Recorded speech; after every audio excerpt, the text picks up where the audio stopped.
Olá, meus amores, como vocês estão? Nas últimas semanas, a gente tem falado sobre a formação do povo de Deus. E no vídeo de hoje, a gente vai falar sobre mais uma história que foi muito importante para essa formação. No último vídeo, a gente falou sobre a história de José do Egito. E a gente viu que Jacó se mudou com a sua família para lá, que era onde vivia José. A descendência de Jacó se tornou numerosa no Egito. Eles se chamavam israelitas e eram conhecidos pelos estrangeiros, pelas pessoas que moravam no Egito, como hebreus. Passado um tempo, um novo rei que não conhecia José nem sua história, ficou com medo de que esse povo israelita se tornasse muito poderoso e forçou eles a trabalhos pesados e duros. O povo sofria muito e orava pedindo para que Deus ajudasse eles a se libertarem dessa escravidão.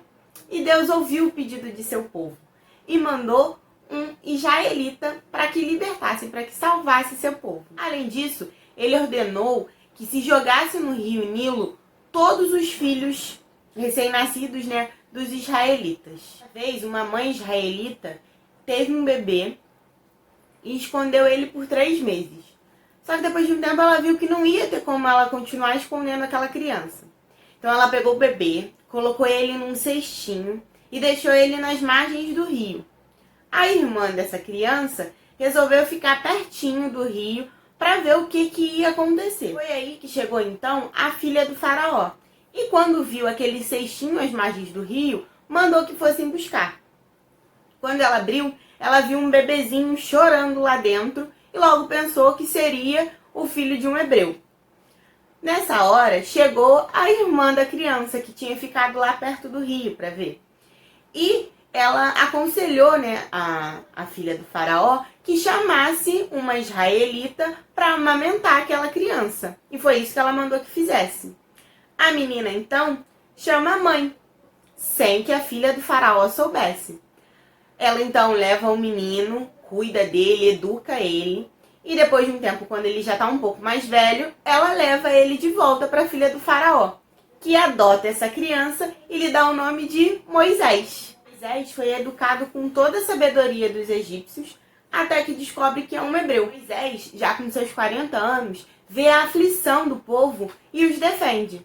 Só que o faraó não gostou muito disso. Ele mandou que procurassem Moisés e que matassem ele. Moisés, então, foge e vai para Madiã, onde ele vira um pastor de ovelhas.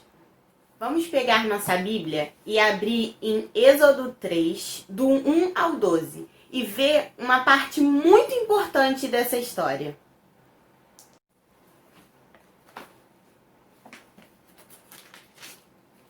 Achou? Vocação de Moisés. Moisés apacentava o rebanho de Jetro, seu sogro, sacerdote de Madiã. Um dia em que conduzira o rebanho para além do deserto, chegou até a montanha de Deus, Horebe. O anjo do Senhor apareceu-lhe numa chama, que saía do meio a uma sarça. Moisés olhava. A sarça ardia, mas não se consumia. Vou me aproximar, disse ele consigo, para contemplar esse extraordinário espetáculo e saber por que a sarça não se consome. Vendo o Senhor que ele se aproximou para ver, chamou-o do meio da sarça. Moisés, Moisés. Eis-me aqui, respondeu ele. E Deus, não te aproximes daqui. Tira as sandálias dos teus pés, porque o lugar em que te encontras é uma terra santa. Eu sou, ajuntou ele, o Deus de teu pai, o Deus de Abraão, o Deus de Isaque e o Deus de Jacó. Moisés escondeu o rosto e não ousava olhar para Deus. O Senhor disse: Eu vi a aflição do meu povo que está no Egito, e ouvi seus clamores por causa de seus opressores. Sim, eu conheço seus sofrimentos, e desci para livrá-lo da mão dos egípcios e para fazê-lo subir do Egito para uma terra fértil e esperançosa, uma terra que emana leite e mel. Lá onde habitam os cananeus, os heteus, os amorreus, os ferezeus e os heveus, e os jebuseus. Agora, eis que os clamores dos israelitas chegaram até mim, e vi a opressão que lhes fazem os egípcios. Vai, eu te envio ao faraó para tirar do Egito os israelitas, meu povo.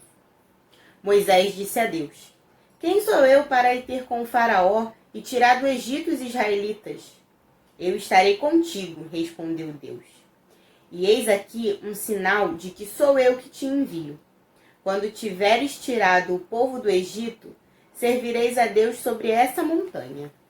Aqui, nessa parte que a gente leu, a gente vê o momento em que Deus chama Moisés para libertar o povo que estava sofrendo tanto no Egito. Moisés e seu irmão Arão foram então até o Egito falar com o Faraó e pedir que libertassem o povo. Só que o Faraó não aceitou, ele não quis libertar o povo. E Deus então o castigou, mandando 10 pragas sobre o Egito. As águas se transformaram em sangue. Depois surgiram rãs de todos os lugares. A terceira praga foram os piolhos. A quarta praga infestou o Egito de moscas. Com a quinta praga, muitos animais morreram. Depois, toda a população e os animais sofreram com úlceras, machucados por todo o corpo. A sétima praga foi uma chuva de pedra que destruiu as plantações. Depois, Deus enviou um vento, seguido de inúmeros gafanhotos. Com a nona praga, veio a escuridão, e os egípcios passaram dias no escuro. Por fim, a morte do primogênito dos egípcios. Por ordem de Deus, Moisés mandou que o povo celebrasse a Páscoa. Deus pediu para que matassem um cordeiro e usassem o seu sangue para marcar a porta das casas. O anjo do Senhor passaria pelo Egito para manifestar o poder do Senhor. E foi nessa noite que os judeus celebraram a Páscoa. E até hoje eles celebram a Páscoa, recordando a passagem da escravidão à liberdade rumo à Terra Prometida. Saindo do Egito, o povo atravessou o Mar Vermelho e caminharam pelo deserto, onde ficaram por 40 anos. Durante a caminhada rumo à Terra Prometida, Deus quis fazer uma aliança com seu povo. 50 dias depois da primeira Páscoa, Deus se manifestou no Monte Sinai, onde escreveu os 10 mandamentos. Eles expressam a lei do amor a Deus e ao próximo. Amar a Deus sobre todas as coisas. Não pronunciarás em vão o nome do Senhor teu Deus. Guardar domingos e dias santos. Honra teu pai e tua mãe. Não matarás. Não cometerás adultério. Não furtarás.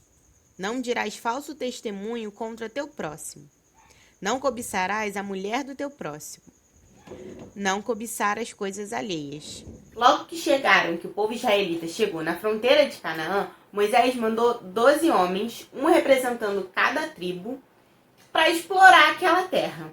Quando voltaram, eles trouxeram frutos maravilhosos e contaram a Moisés que realmente era uma terra que emanava leite e mel, que significa o quê? Que era uma terra que teria bons frutos, era um bom lugar para aquele povo escolhido de Deus. Era o lugar que Deus havia prometido para o seu povo.